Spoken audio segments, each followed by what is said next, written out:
可车里的众人显然还没觉察危险已然逼近。没错，他们已被神秘怪兽盯上。此时的强哥还在唏嘘生活，为什么什么破事都能被自己碰上？乘客们也觉得只是一件小的列车故障，并没放在心上。可奇怪的是，等了许久，列车还没有动静，强哥终于坐不住了。他找来备用钥匙，打开了司机门，果然里面空荡荡的，未见人影，只剩下一扇打开的侧门，车外也未见司机的身影。没办法，强哥只有通过电话寻求救援。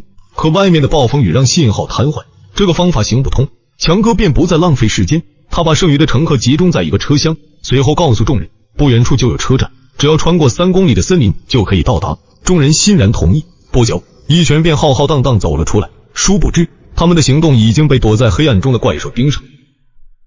这群人走在漆黑的森林中，可奇怪的是，附近的草丛竟一直传出窸窸窣窣的响声，像是有什么东西跟踪着他们，并且离他们也越来越近。